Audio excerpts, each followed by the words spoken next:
Hello, class. Good day.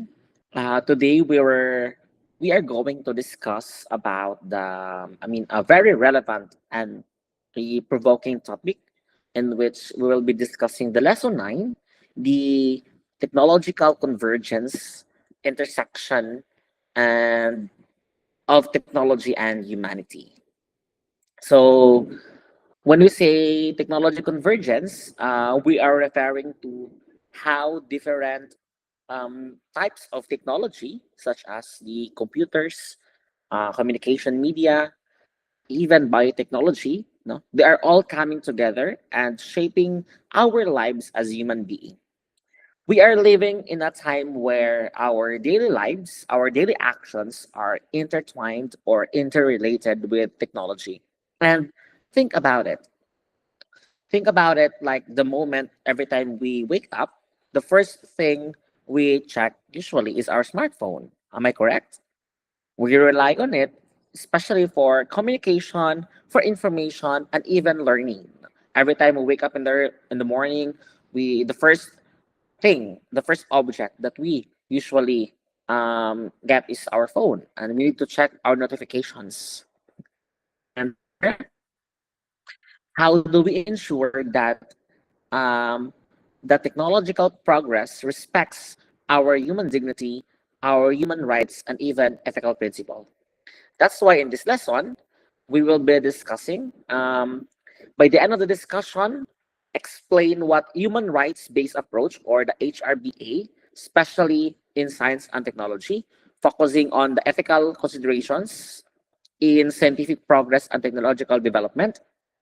Second, recognize the analytical and critical documents, specifically identifying key international documents that protect human well-being amidst technological growth. And lastly, evaluate how human rights are being affected by today's scientific and technological progress, especially how it creates an impact to our society. But before that, before we will discuss the getting to know about Romy Mukherjee, take note that we live in an era where scientific discoveries and technological innovations are happening faster than ever before. Just observe, no? As time goes by, technology also evolve. No?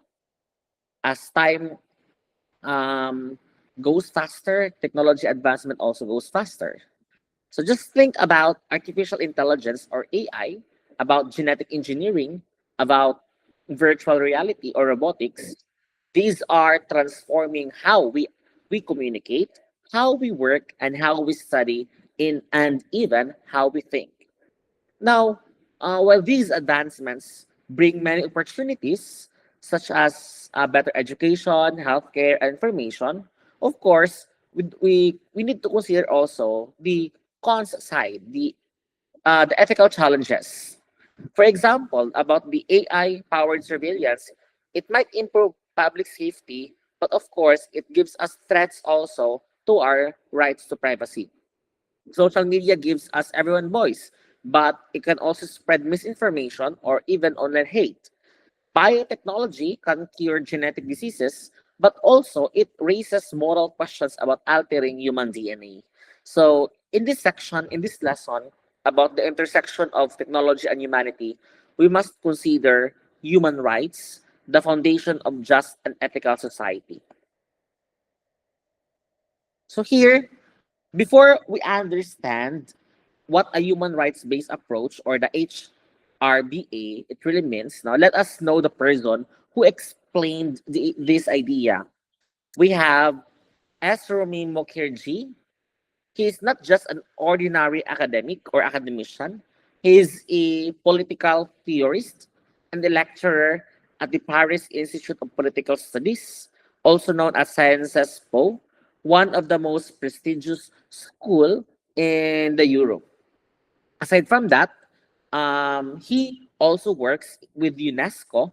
UNESCO means United Nations Educational, Scientific, and Cultural Organization.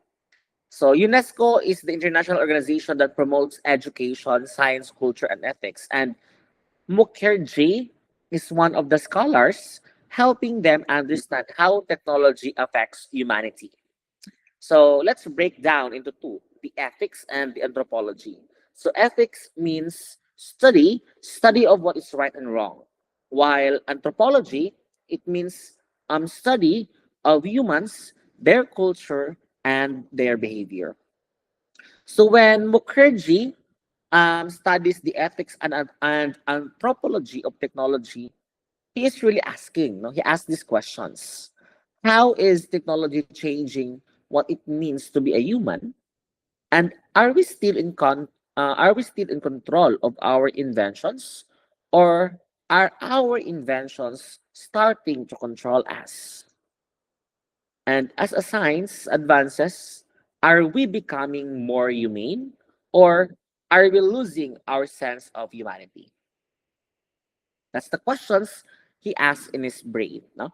Mukherjee's work tells us that technology is never neutral. It always reflects the values and priorities of people who create it and use it. So, for example, when a technology company designs social media algorithm that promotes shocking or negative content because it gets more clicks, that's a value of choice. When government use surveillance cameras to monitor public spaces, they might be promoting safety, but having that kind of surveillance camera, it also risking privacy. That's why Mukherjee argues that scientific and technological process, according to him, no, must always serve human dignity, fairness, and ethical development. No, it is not just about innovation for profit or fame. We need to consider that this progress must always serve humanity, dignity, and fairness. If a company, let's have an example, if a company creates a very popular app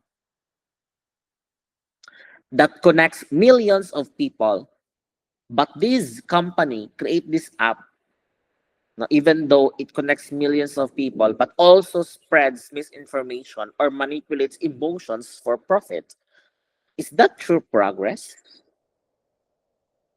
According to Mukherjee, the answer is no. True progress is when innovation uplifts people, protects the rights of the people, and promote justice. Let's let's relate this in our nationality. In our country, Philippines, when the government provides free Wi-Fi in schools and public spaces, that's an example of technology serving human development. But when online disinformation misleads voters during elections, that's technology working against human rights. So the message of Mukherjee is clear. Humanity must always remain at the center of science and technology. Now, let's proceed here. Understanding human rights based approach. In his article, Linking Science and Human Rights Facts, Mukherjee illuminated the concept of HRBA.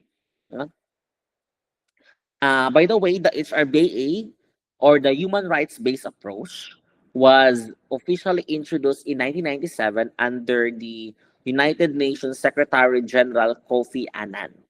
At the time, UN realized that the development projects, even those with good intentions, often ignore human rights. And we have here the core principle, no, placing human rights as the center. And for example, building hydroelectric dam, it might bring energy to cities, but also it might displaces indigenous people. Creating AI for business efficacy, it might help the economy, but it can lead to job loss or discrimination. So the HRBA was established to make sure that every scientific or technological project respects and protects human rights.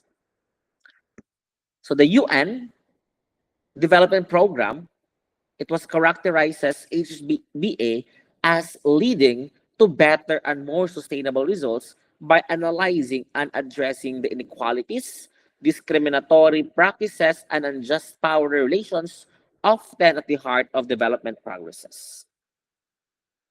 Aside from that, the right holders and duty bearers. So here, there are dual roles in HRBA, the right holders and duty bearers. And the first one is the right holders. So when we say right holders, these are people or individual who possess rights simply because they are human. They have the right to privacy, education, safety, and access to information. For example, you as a student, you have the right to access educational materials online. A patient has the right to confidentiality when their medical data is stored electronically. So here, the key rights: participation, equality, non-discrimination, at the same time, accountability. No? Hold duty bearers accountable for upholding the rights. Meanwhile, these duty bearers, these are people, institutions, or organizations responsible for protecting those rights. Duty bearers are examples. We have governments, cooperations, and authorities. So duty bearers, for the instance, or for example, your school. Your school has the duty to protect your personal data from being shared publicly. Our government has the duty to provide safe and affordable internet access to all citizens. Companies like Google, Meta, or TikTok are duty bearers. They must ensure that their technology respects our privacy. At the same time, they need to ensure their technology avoids discrimination and does not harm people. So here, the RHBA teaches that right holders and duty bearers are partners in upholding justice and equality. The two, the right holders and duty bearers, must act responsibly. Citizens must be aware of their rights, and institutions must be transparent and ethical.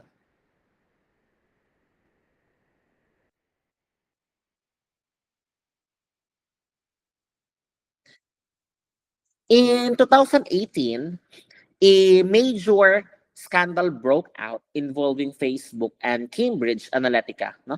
Millions of Facebook users had their personal data harvested without consent, and it is being used to influence political elections around the world. Here's how the HRBA understand this issue.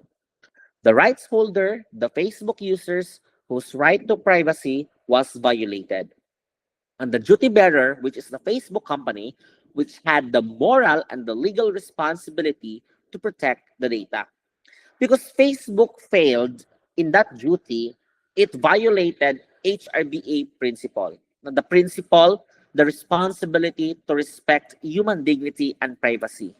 And this example shows why integrating human rights principles into technology is not optional. It's a must. It's necessary. Now let's proceed here.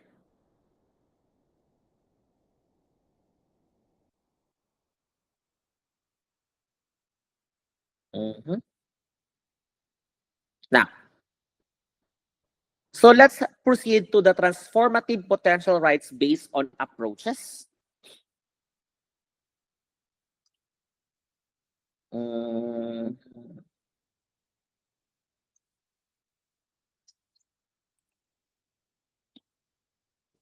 let's discuss scholars advocate for HRBA within international policy due to its potential shifting the focus of organizations like the national government, non-government organizations, and the UN system from mere philanthropy to capacity building and sustainable development. So we have here, in the context of science and technology, a right-based approach demands scientists move beyond mere acknowledgement of the connection between their work and human rights. They are tasked with actively working towards securing and affirming human rights through the knowledge they produce. Example, in virus studies, the HRBE seeks to establish ethical framework that guides research, extending beyond medical advancements to guard against the potential creation of new biological weapons. Another is mhm,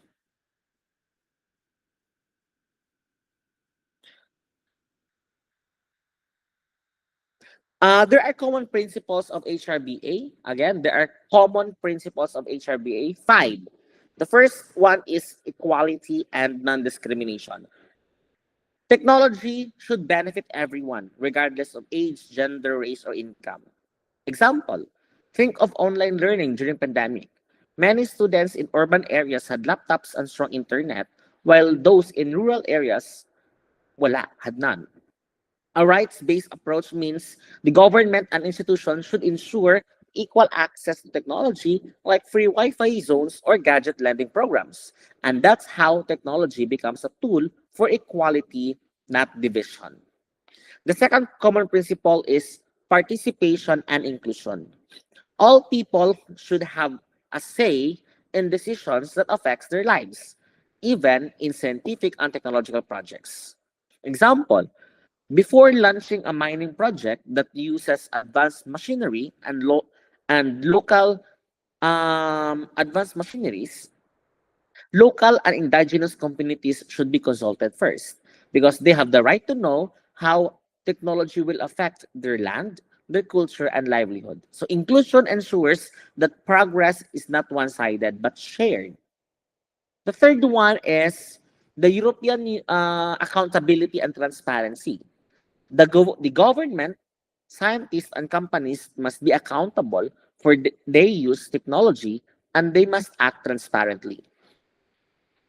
Transparency builds responsibility. It's just like the saying, if you create or manage technology, be ready to explain your actions. The fourth one is empowerment. Technology should empower people, not to exploit or manipulate them. Farmers who use mobile apps to check weather updates and crop prices become more productive and independent. Or consider students who use digital tools to learn new skills online. No? They gain knowledge that can transfer from their future.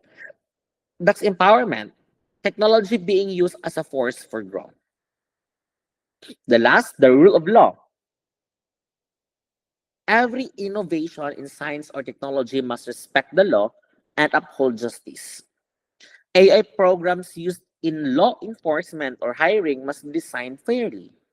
If a facial recognition software wrongly identifies certain ethnic groups more often, it, it violates equality and justice. That's why laws must ensure technology aligns with ethical and legal standards. And that connects to our lesson this presentation. The legal basis, foundational international foundations of HRBA.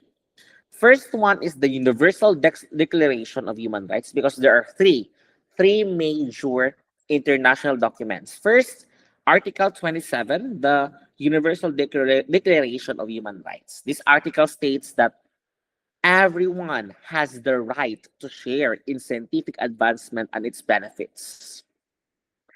That means science should never be limited to the rich or to the powerful or to highly educated, but everyone, regardless of social class or country, we should enjoy the fruits of innovation. Example, during COVID-19 pandemic, wealthier nations government vaccines first while poorer ones had to wait.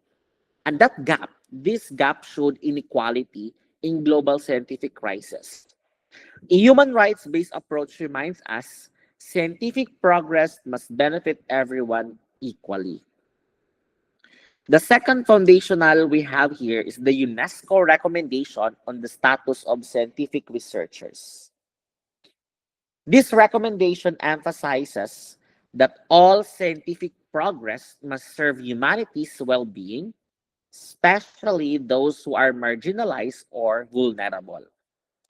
It tells member states to create laws and policies that ensure ethical research where scientists are accountable not only for their discoveries but also their social consequences. Example, if a company uses AI to filter applications, it must check whether the algorithm is biased. If it favors men over women or one race over another, and that's the time it violates this principle, the principle of equality.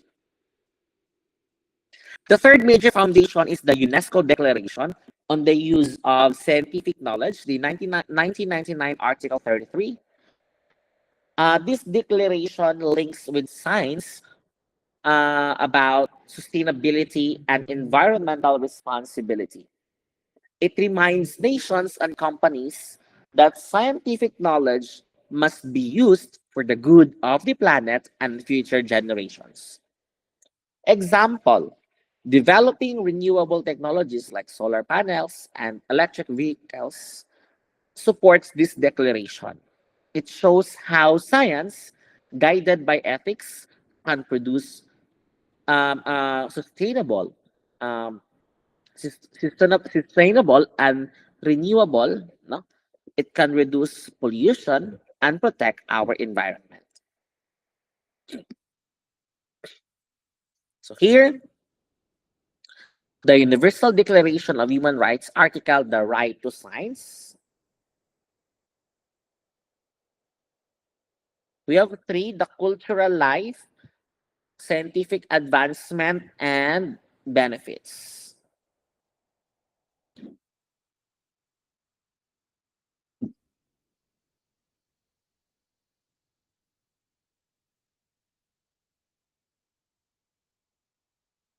Okay, here, the human rights in the face of technological advancement. So we are now down in understanding the principles and legal foundations about how human rights are challenged or supported by modern technology. As technology evolves, it creates an impact almost to every human being, especially the human rights that we have, such as from privacy to equality to safety. And there are five key areas that we need to learn. First is the freedom and dignity.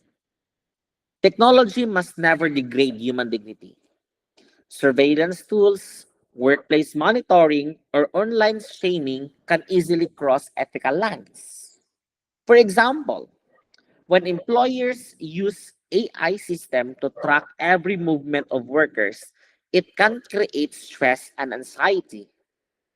We know that it may improve efficiency, but it sacrifices human dignity, treating people like data points instead of humans. Second, cultural rights.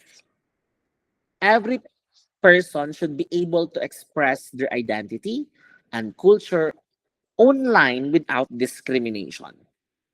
Example, if a social media platform censor posts written in minority languages or remove traditional or cultural content, it violates cultural rights. The digital world should be a space for diversity and free expression. The third one is gender equality. Human rights demand equal opportunities for everyone, regardless of gender. More specifically, in the science and technology fields. Example, groups like Girls Who Code or Women in STEM are excellent examples of promoting inclusion in tech industries. These initiatives encourage young women to pursue careers in technology and help balance gender representation. The fourth one is human rights are not limited by borders. The internet that we have connects us globally. So these rights should be universal. Example, The access to the internet is now recognized by the United Nations as basic human right. This ensures that people can communicate, can learn, and participate in the digital world equally. The last but not the least, we have the public safety. Technology can improve security, but it should not be abused. For instance, cybercrime laws help protect people from online theft, scams, or harassment. However, they must be implemented fairly without violating freedom of speech or privacy. So, class, science and technology are powerful tools. They can uplift humanity or they can harm it, depending on how we use them. That's why the HRBA, or the Human Rights Based Approach, teaches us that progress without ethics is dangerous. But progress guided by human rights lead us to justice, dignity, and equality. Let us always remember, technology should make our world smarter, but also kinder. So today, as we end up this discussion, I do hope that you've learned that technological progress should not only focus on innovation, but also ethics, inclusion, and human dignity. The HRBA, or the Human Rights Based Approach, reminds us that technology must serve people, not the other way around. And as a future leader, as future educator and professionals, it's our role to ensure that every scientific and technological advancement, it upholds justice, equality, and humanity. And again, always remember, technology makes us powerful, but ethics makes us human. And that concludes our discussion this morning, this day.